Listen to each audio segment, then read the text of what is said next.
गुणावली निषिद्धा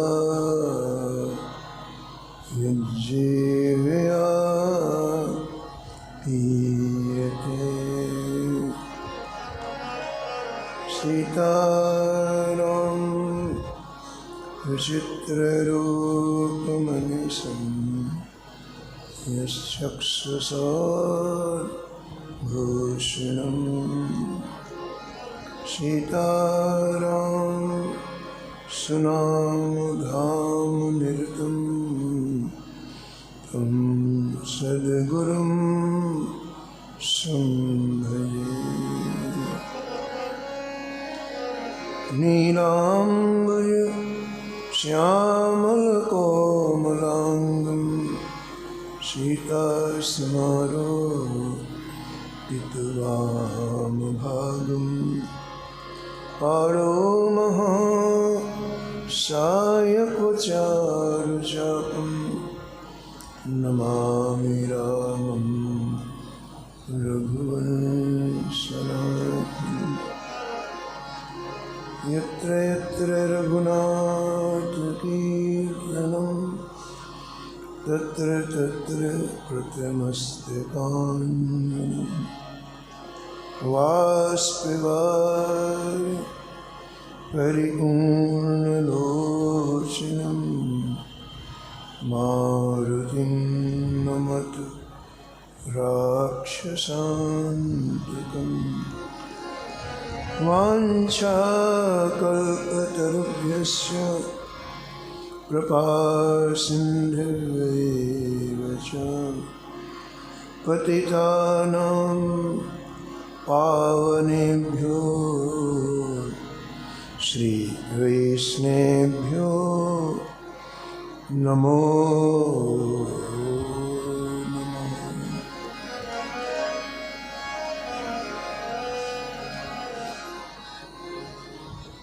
भक्त भक्ति भगवन्त गुरु चतुर्नाम वपुदेक इनके पद वंदन किए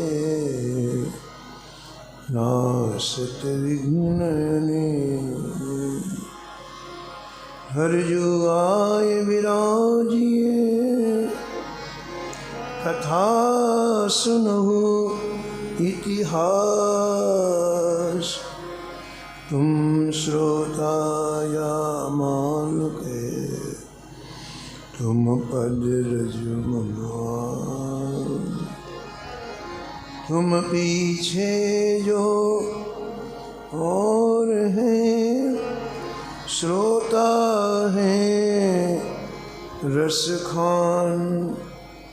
इनके सकल मनोरथ पूर्वहु श्री भगवान।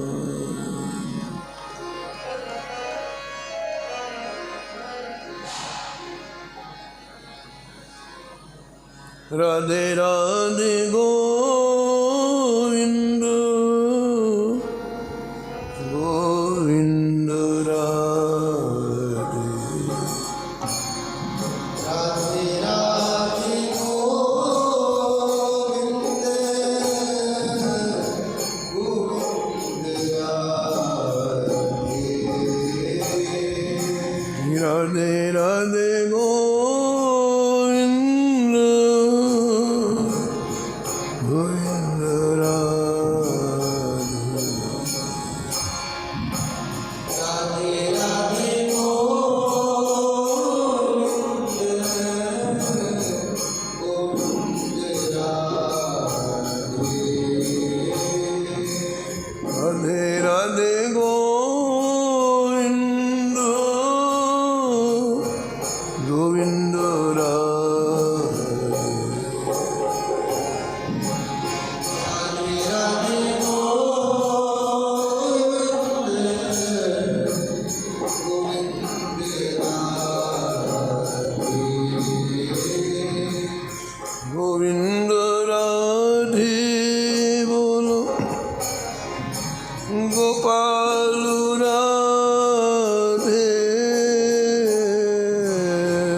राधे।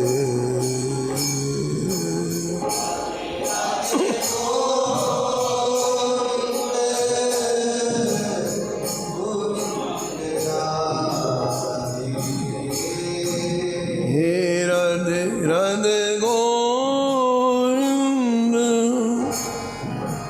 गोविंद राधे।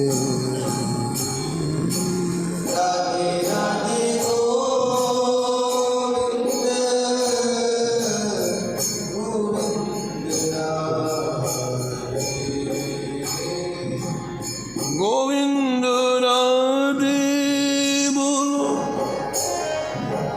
गोपाल राधे।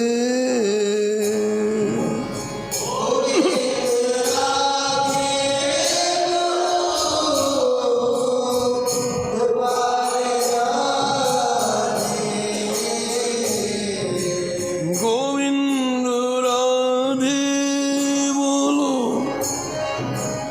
गोपाल राधे।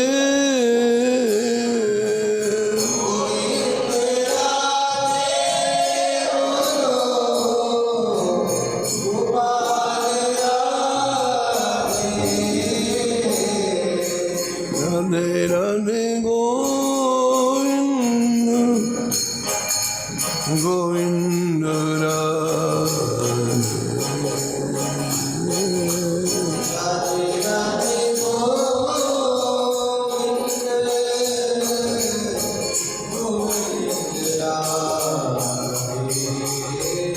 हे राधे राधे गोविंद गोविंद राधे।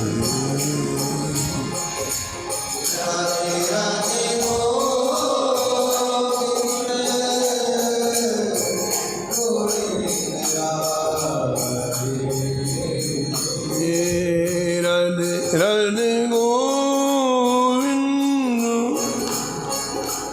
गोविंद राधे।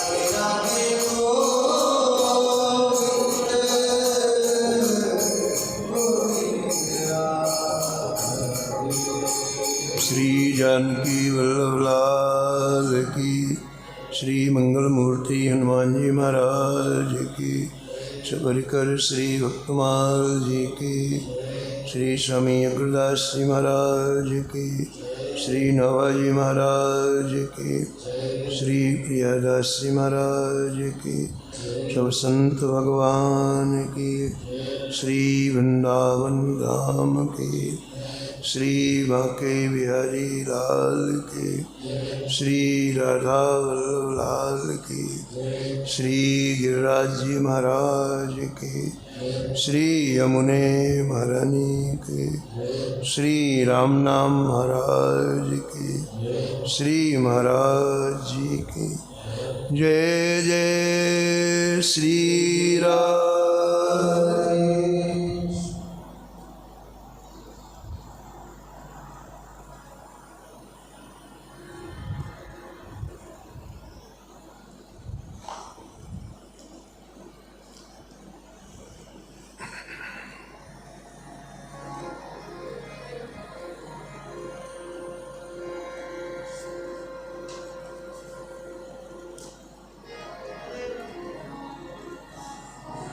परम धर्म प्रतिपोष को सन्यासी ये मुकुटमणि।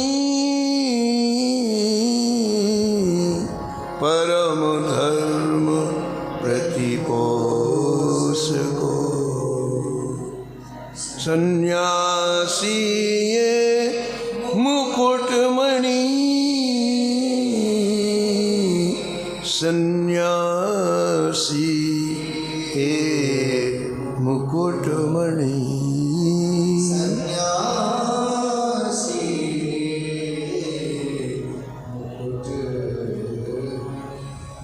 चित सुख टीकाकार भक्ति सर्वोपर राखी।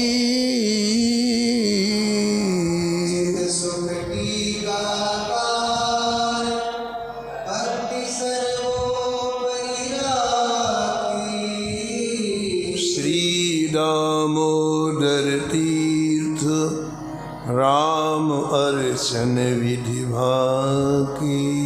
श्री दामोदर तीर्थ राम अर्चन विधि भाकी। चंद्रोदय हरि भक्ति नरसिंहारण कीनी।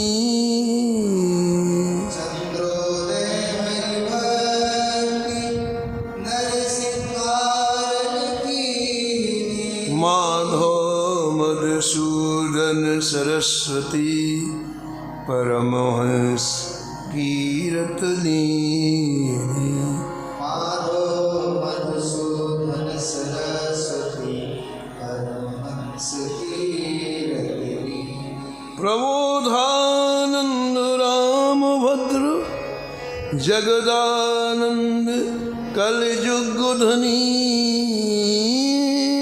प्रबोधानंद राम भद्र जगदानंद कलियुग धनी।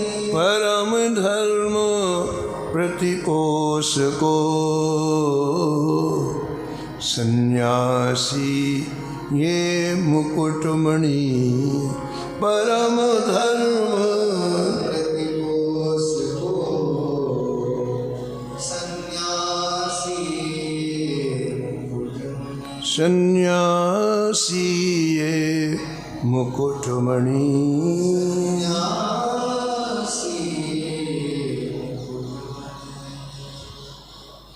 श्री नाहा गोस्वामी जी इस छप्पे में एक साथ कई सन्यासियों के नाम लिए हैं और अंत में निष्कर्ष के रूप में कहते हैं कि ये छप्पे में जितने नाम आए हैं ये सभी नाम उन महानुभावों के हैं जिन्होंने जीवन में परम धर्म को स्वीकार किया है। परम धर्म का तात्पर्य है श्री हरि की भक्ति को अपने जीवन में सर्वोपरि स्थान दिया है। श्री नाभा जी की दृष्टि में और भी सन्यासी हुए हैं जिन्होंने सन्यास धर्म का पालन किया है, लेकिन ये सन्यासी जिन्होंने विवेकपूर्ण परम धर्म को अपनाया ये सभी सन्यासियों के मुकुटमणि हुए, ऐसा श्री नाभा जी महाराज का कहना है।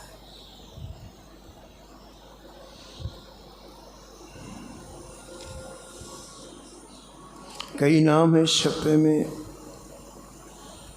श्री चित्त सुखानंद सरस्वती जी जिन्होंने श्रीमद् भगवद गीता में टीका लिखी।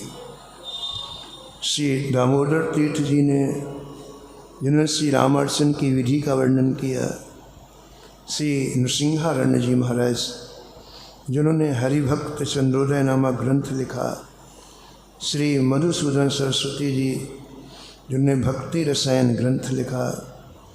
श्री माधवानंद जी जो महान भगवत भक्त हुए, और श्री रामभद्र जी, श्री जगदानंद जी, इन्होंने मन वचन कर्म से भक्ति की आराधना की। ऐसे इन परम धर्म के प्रतिपालन करने वाले सन्यासियों का स्मरण किया। अंत में श्री प्रबोधानंद जी का स्मरण किया इस छप्पे में, और इनके प्रति श्री नाभा जी महाराज बड़ा आदर का भाव व्यक्त कर रहे हैं। तो भक्तमाल के टीकाकार श्री प्रियादास जी ने श्री प्रबोधानंद जी के ऊपर एक कवित्व लिखा है। बड़ा ही प्यारा कवित्व है, बड़ा सुंदर कवित्व है, आप लोग उसे स्मरण करें। श्री प्रबोधानंद बड़े रसिक आनंद कंद। श्री प्रबोधानंद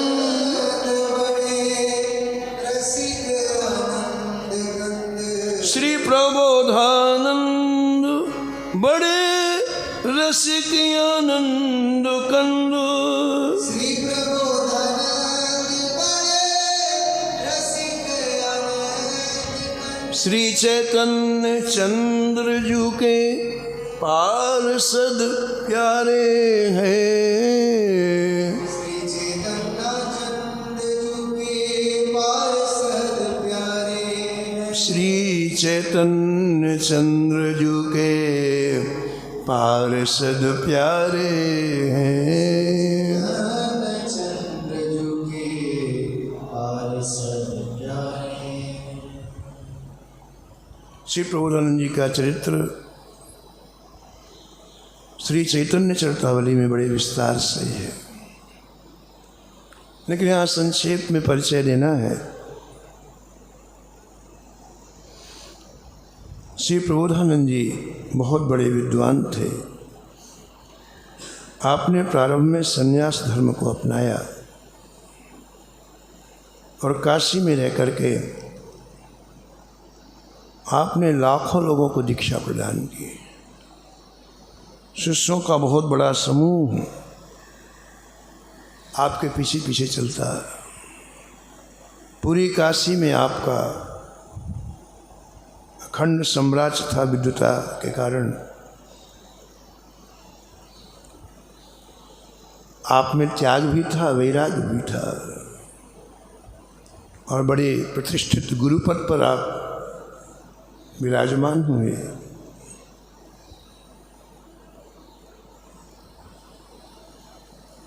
बड़ी ख्याति आपकी थी। श्री कृष्ण चैतन्य महाप्रभु जी काशी गए तो महाप्रभु जी की चर्चा चलने लग गई। गंगा स्नान करने जाते तो वहाँ हरिनाम संकीर्तन होता है। किसी मंदिर का दर्शन करने जाते तो वहाँ हरिनाम संकीर्तन होता। उनके हरिनाम संकीर्तन की गूंज काशी में चारों तरफ फैलने लग गई। उन्मत्त होकर महाप्रभु जब संकीर्तन करते, महाप्रभु जी को अपने देह का भी स्मरण नहीं रहता।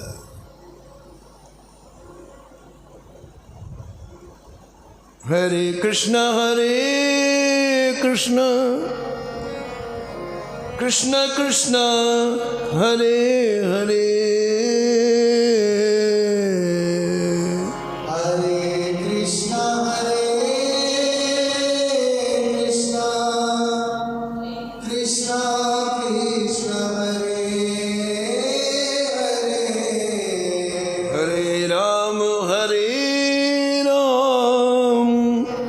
राम राम हरे हरे, हरे राम राम राम हरे हरे। तो कुछ महानुभाव जो श्री प्रबोधानंद जी के सत्संग में जाते थे, उन लोगों ने प्रबोधानंद से चर्चा की कि अपनी काशी में एक ऐसे संन्यास, उनका वेश तो सन्यासियों का है, लेकिन मधुर संकीर्तन करते हैं कि व्यक्ति के कान में पड़ते ही व्यक्ति के पैर रुक जाते हैं। जहाँ भी नाम संकीर्तन किया वो वहीं रुक जाता है, उसके पैर आगे बढ़ते ही नहीं।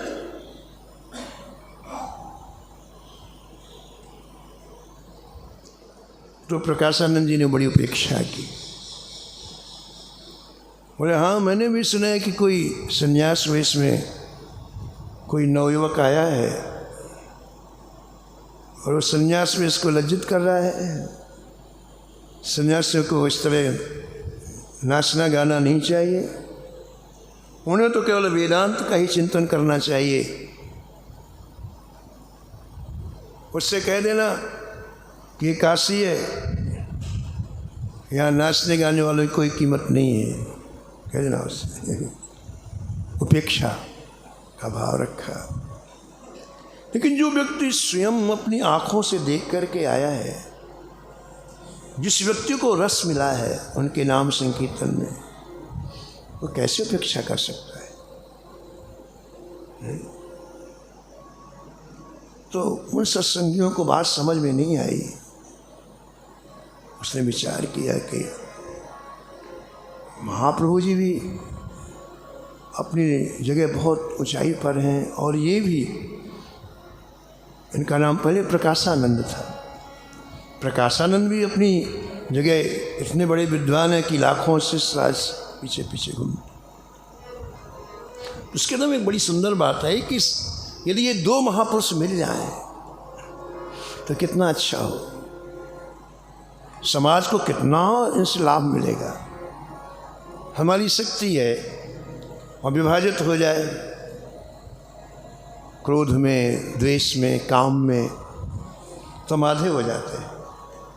और वही शक्ति एक धारा में चले तो उससे बड़े बड़े काम हो सकते हैं।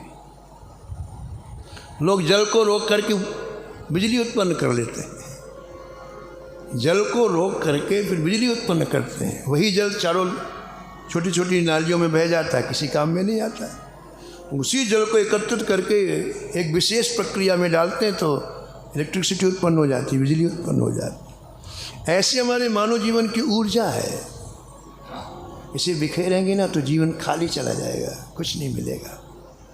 वैसे एकत्रित करके एक ही लक्ष्य की तरफ हम प्रोवाइड करेंगे, बहुत कुछ समाज को लाभ हो सकता है। आपको तो लाभ होगा ही। तो उस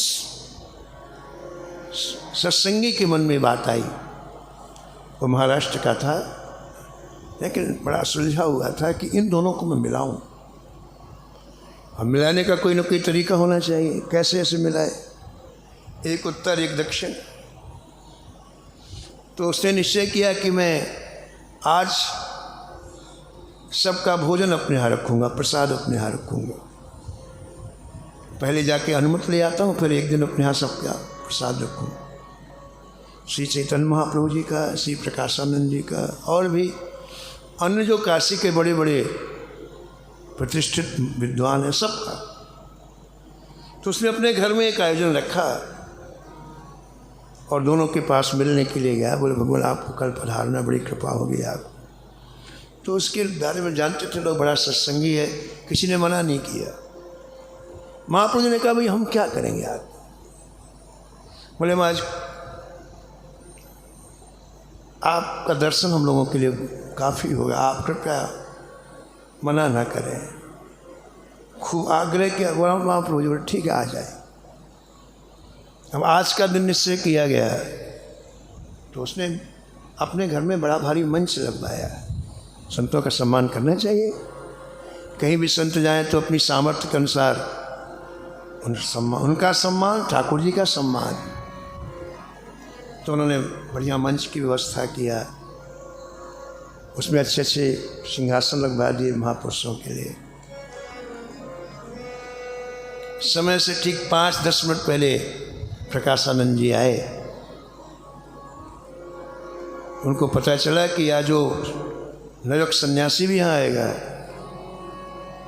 अब देखिए आप, मानव की दुर्बलता देखिए आप। प्रत्येक कथा में हमारा ही जीवन है, दूसरे की कथा नहीं है, हमारा निज का जीवन है। यदि आपको देखने की कला आ जाए, यदि आपको झांकने की दृष्टि मिल जाए, तो प्रत्येक कथा में हमारा ही जीवन है, अपना जीवन। आप समझने का प्रयास करें तो हमारी भी ऐसी ही वृत्तियां हैं, हमारी भी ऐसी दृष्टि है। ऐसे जब आप कथा सुनो तो ये मत सुनो कि हम किसी दूसरे की कथा सुनो, अपना ही जीवन खुल रहा है। इस तरह से आप कथा में बैठे, हमारा ही जीवन खुल रहा है, किसी संत के माध्यम से, किसी महापुरुष के माध्यम से। तो मानव की कमजोरी देखो आप। प्रकाशानंद जी को पता चला कि श्री कृष्ण चैतन्य भी आएंगे यहाँ पर,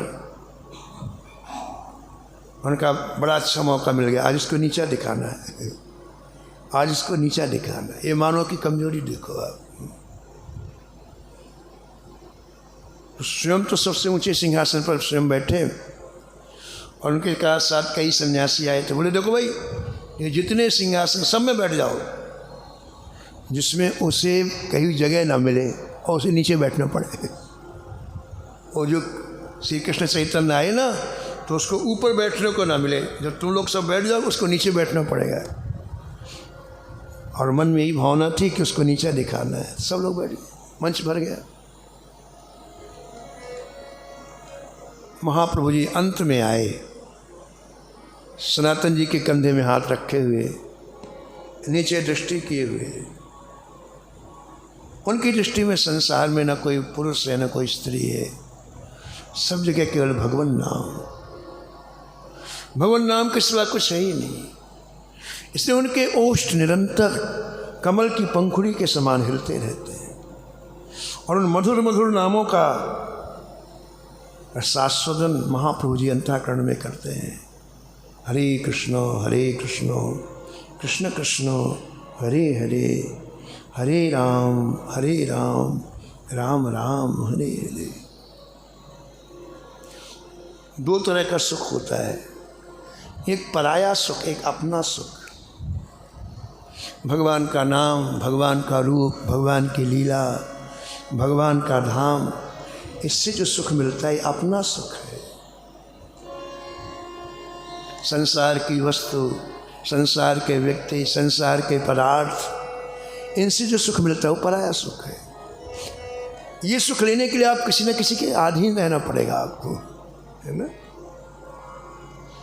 वो किराए का सुख है और ये निजी सुख है। आप अपने नाम से कभी भी आनंद ले सकते हैं। श्री चैतन्य महाप्रभु जी का निज सुख है। वो किसी को नीचा दिखा के सुखी नहीं होना चाहिए, उनके पास खुद इतना सुख है, लबालब भरे हुए। इससे नीचे दृष्टि किए हुए आए तो जिन महाराष्ट्रीयन ब्राह्मण ने निमंत्रित किया था और उन्होंने प्रणाम किया और हाथ पकड़ करके ऊपर मंच की तरफ ले जाने लगे। महाप्रभु ने कहा नहीं नहीं नहीं नहीं नहीं, मैं यहीं बैठूंगा। उन्होंने मंच को देखा ही नहीं। हमको देखने के बाद ही इच्छा होती है। जब तक रसगुल्ला देखो नहीं तो खाने की इच्छा होती है? बताओ, नहीं होती है। ऐसे ऊंचे सिंहासन मंच देखो नहीं तो बैठने की इच्छा क्या होगी? अभी भी ब्रज में ऐसे कई संत महाराज जिन्होंने प्रतिज्ञा किया हम कभी मंच में बैठेंगे ही नहीं, कभी हम प्रकाश में आएंगे नहीं, कभी माइक के सामने नहीं आए, कभी कैमरे के सामने नहीं आए। अभी भी कितने संत ऐसे और बड़े भजनानंद ऊंचे, कभी मंच में नहीं आए, कभी कैमरे के सामने नहीं, कभी इस माइक के सामने, अब भजन में डूबे हुए। तो महाप्रभु जी ने मंच देखा ही नहीं। देखो तो इच्छा होगी कि ऊपर बैठे कि नहीं, जब देखा ही नहीं, नीचे दृष्टि है। और भूख मन को लगती है, शरीर को नहीं, मन को। और वो मन नामरस में डूबा हुआ है। राम नाम काम तरु, राम नाम जोई जोई मांगी है, जोई जोई मांगी है। तुलसीदास स्वार्थ, तुलसीदास परमार्थ न खागिए, परमार्थ न जोई जोई मांगिए। नाम से चाहे स्वार्थ ले लो चाहे परमार्थ ले लो। राम नाम मोदको स्नेह सुधा पागी है, राम नाम स्नेह सुधा पागी है। पाए पर तो सितु न द्वार द्वार बागी है।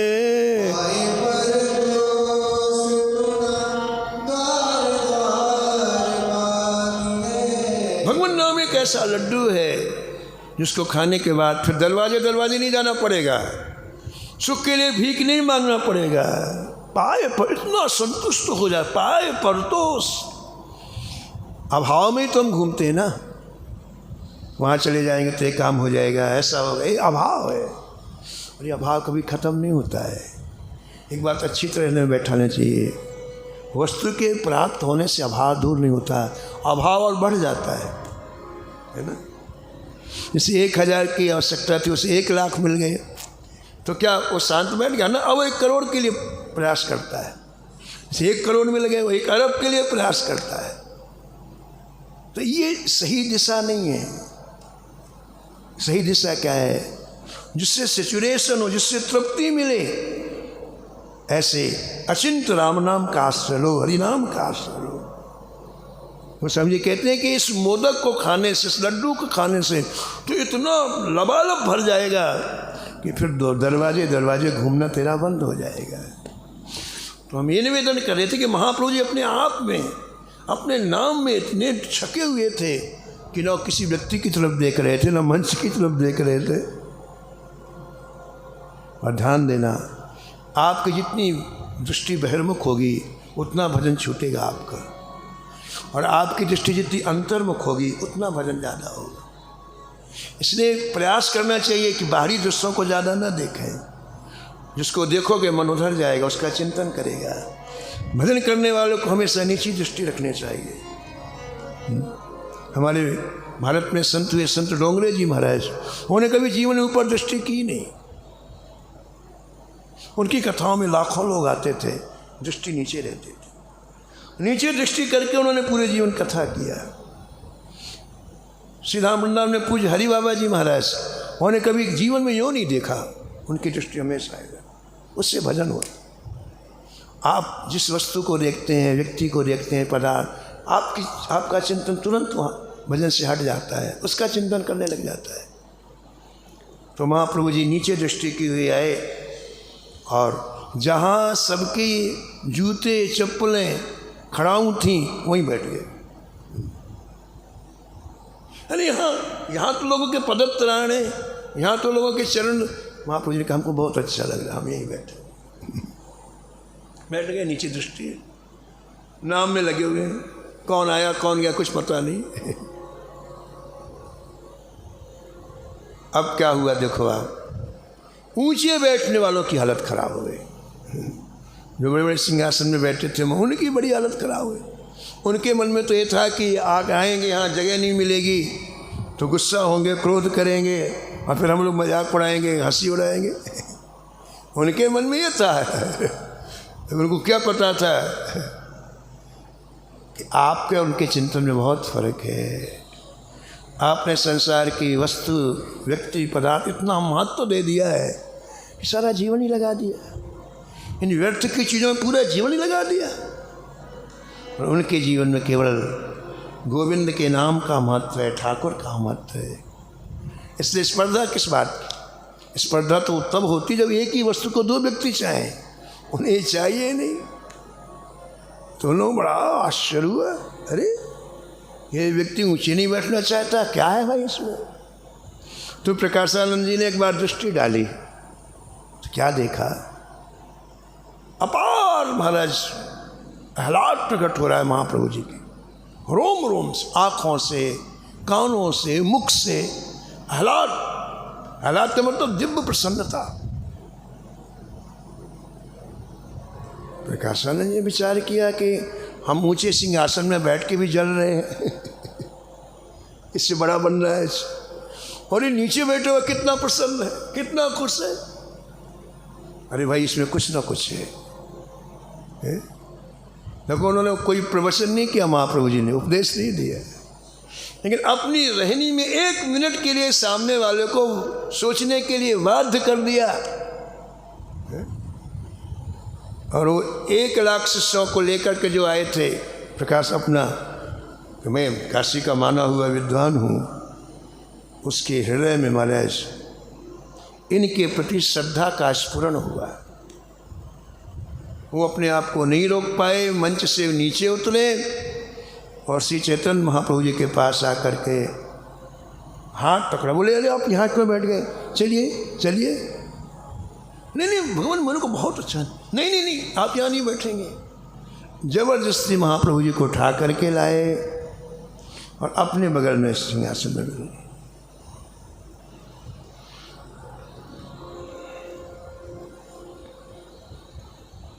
कई प्रश्न पूछे हैं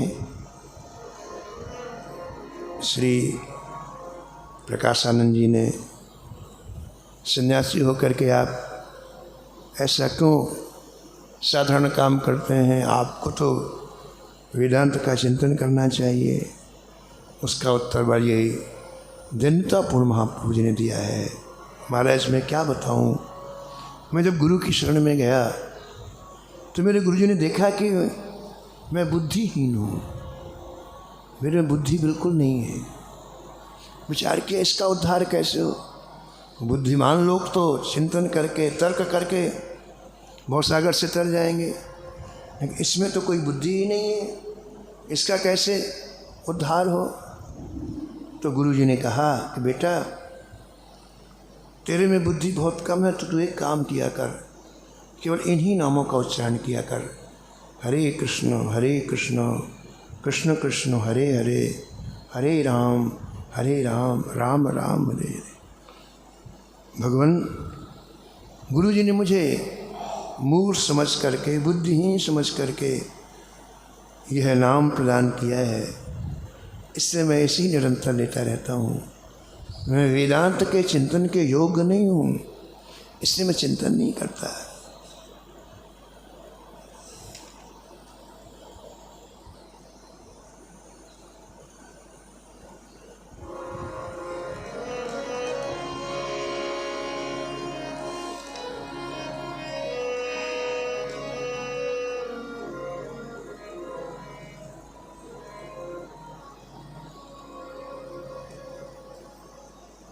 उस महाराष्ट्रीयन ब्राह्मण ने भावपूर्वक सबको भोजन कराया, सबको विदा कर दिया, लेकिन प्रकाशानंद जी के हृदय में महाप्रभु जी के लिए एक स्थान बन गया।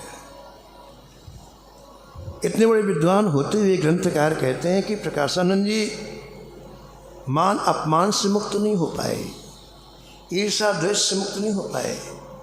ये विद्वान भी थे, वे त्यागी भी थे, लेकिन इन चीज़ों ने हृदय में घर बना के रखा था। आज श्री कृष्ण चैतन्य महाप्रभु जी का दर्शन करते ही इनके हृदय ने बार बार कहा, जो इसके पास हो तेरे पास नहीं। तेरे पास बहुत अध्ययन है, बहुत पुस्तकें हैं, इतनी बड़ी इनकी पुस्तकालय था मीलों का। आज वही मठ, वही पुस्तकालय इनको काटने को दौड़ रहा है। उनको ऐसा लगा कि कहीं न कहीं मेरे जीवन में कुछ ऐसी चीज़ है जिसे मुझे प्राप्त करना चाहिए। तो आपने पूरी रात सोए नहीं प्रकाशानंद जी। महाप्रभु जी का रोज का नियम श्री गंगा जी स्नान करने का और श्री बिंदु माधव जी का दर्शन करने का रोज। और आपकी एक ही उपासना, एक ही आराधना, हरिनाम संकीर्तन, दूसरा कुछ करते ही नहीं। गंगा जी जाएं तो हाँ हरिनाम संकीर्तन, और दर्शन करने जाएं तो हाँ हरिनाम संकीर्तन। और आपके संकीर्तन की ऐसी मधुरता कि जिस मंदिर में जाए साक्षात ठाकुर जी प्रकट होकर दर्शन दे। हिंदू माधव में जब आप हरिनाम संकीर्तन करने लग गए, उस संकीर्तन में ऐसा दर्द, ऐसी टीस कि महाराज लोग घरों से निकल के दौड़ लगाने लग गए उस आह को सुनने के लिए, उस प्राणों से निकले हुए स्पंदन को सुनने के लिए। लोग दौड़ पड़े घर से। हरे कृष्णा कृष्णा कृष्णा हरे हरे,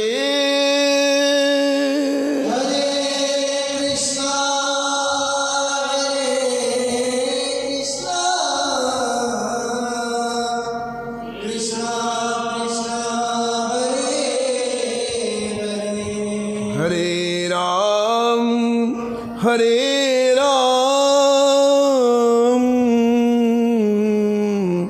राम राम हरे हरे,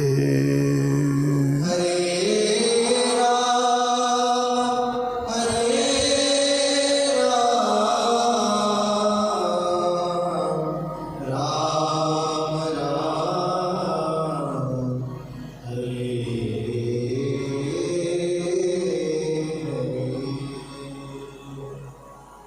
ये आवाज़ प्रकाशानंद जी के कानों में भी पहुंची। एक तो रात भर सोए नहीं थे और प्रातःकाल के वेला में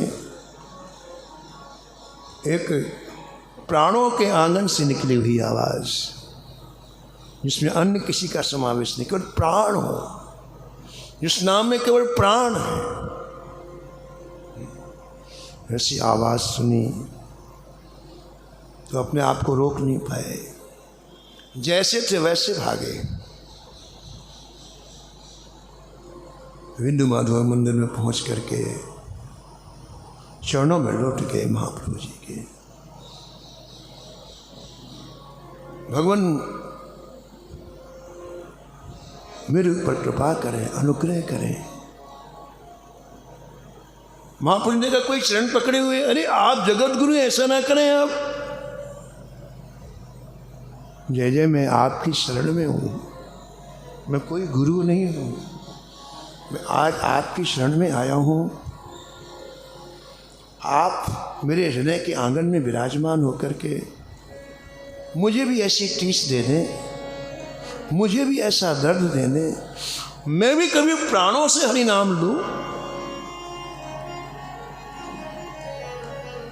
चरणों में पड़े हुए प्रकाश आनंद जी को हृदय से लगाया महाप्रभु जी ने, बस काम हो गया। इन महापुरुषों का स्पर्श, इनकी कृपा दृष्टि समग्र जीवन को बदल देती। यहाँ 3 वर्ष 3 महीने की जरूरत नहीं है, मात्र उनका हृदय का लगाना, उनकी कृपा दृष्टि से देखना, और हमारे अद्भुत हृदय की स्थिति हो गई प्रकाशानंद जी की।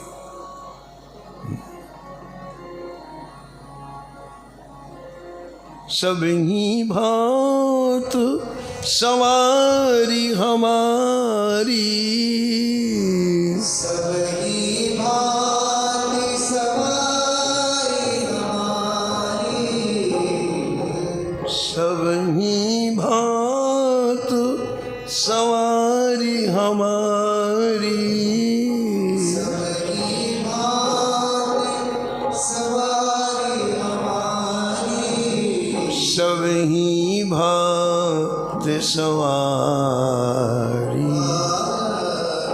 सब ही भांति सवारी। कृपा करी श्री कुंज विहारिणी,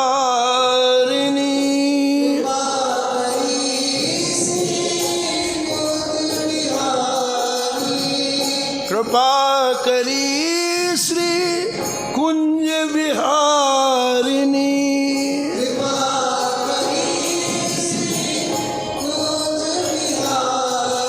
अरु श्री कुंज विहारी,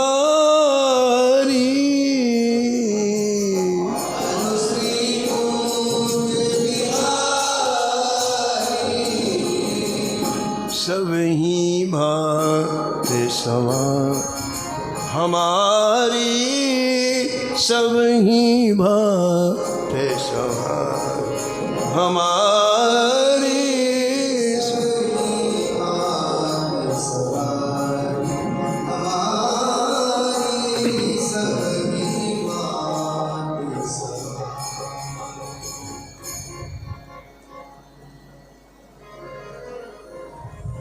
महाप्रभु जी ने कहा आज आपके ऊपर विशेष कृष्ण कृपा हुई है। व्यक्ति जब दीन होकर के चाहता है कि मेरे प्राणों के द्वारा नाम निकले, मैं भी ऐसा रहूं, मैं भी ऐसा नृत्य करूं, ये ठाकुर जी का अनुग्रह है, ठाकुर जी की कृपा है। अपने अहंकार का प्रदर्शन ये ठाकुर जी की कृपा नहीं है। महाप्रभु जी ने कहा आपके ऊपर आज से कृष्ण कृपा हुई है।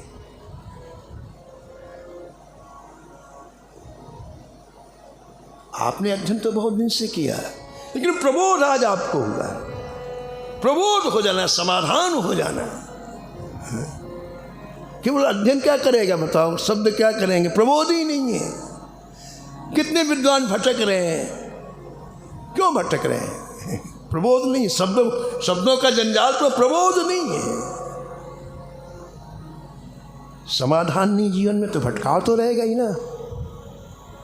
तो श्री कृष्ण चैतन्य महाप्रभु जी कह रहे हैं कि आज आपको प्रबोध हो गया, आपको क्या करना है क्या नहीं करना है इसका निर्णय हो गया। इसलिए आपका नाम प्रकाशानंद नहीं है, आज से आपका नाम प्रबोधानंद।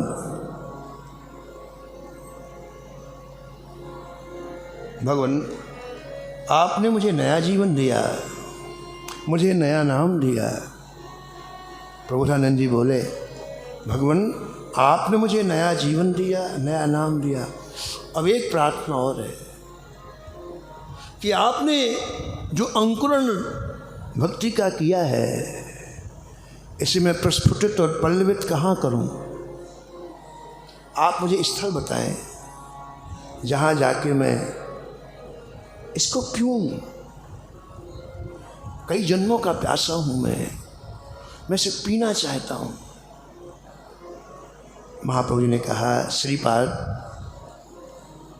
इस संपूर्ण विश्व ब्रह्मांड में एक ही ऐसा स्थल है जहाँ जाके आप इस रस को पियो, उसका नाम है श्री धाम वृंदावन। आप वहाँ जाओ और शेष जीवन बस इस भक्ति रस को पियो। ग्रंथकार कहते हैं कि महाप्रभु जी के चरणों में वंदन किया, प्रणाम किया श्री प्रबोधानंद जी ने और सीधे वृंदावन की गैल पकड़ी। चलते चलते कई दिनों के बाद सीधा हम वृंदावन में आए और वृंदावन का स्पर्श पाते ही झूम उठे। राखो अपने वृंदावन में,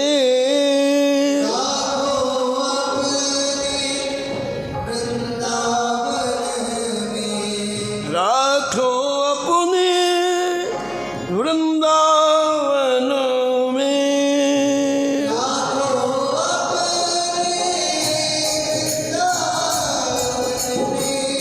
और विश्व ते न्यारी,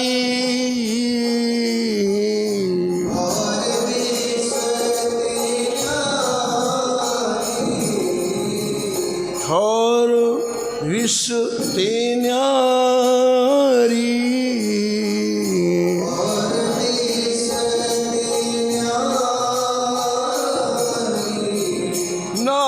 नागरुदास ही जन्म जितायो,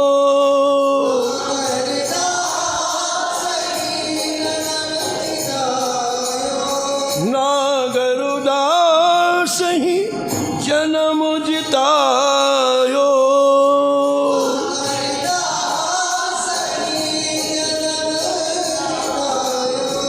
बलहारी बलहारी,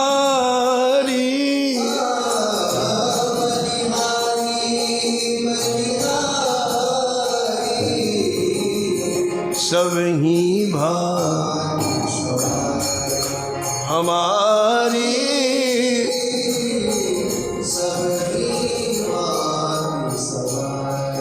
हमारी सब ही बात हमारी,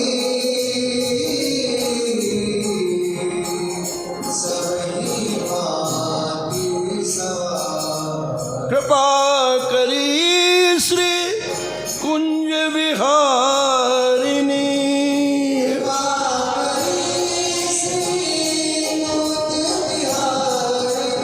और श्री कुंज बिहारी, और श्री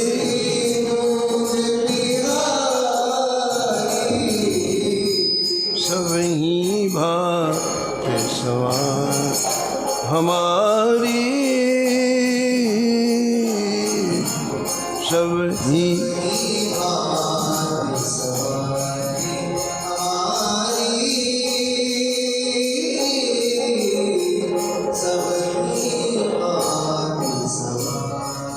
शेष कथा कल श्रवण करेंगे। समय की मर्यादा में वाणी को ही विराम।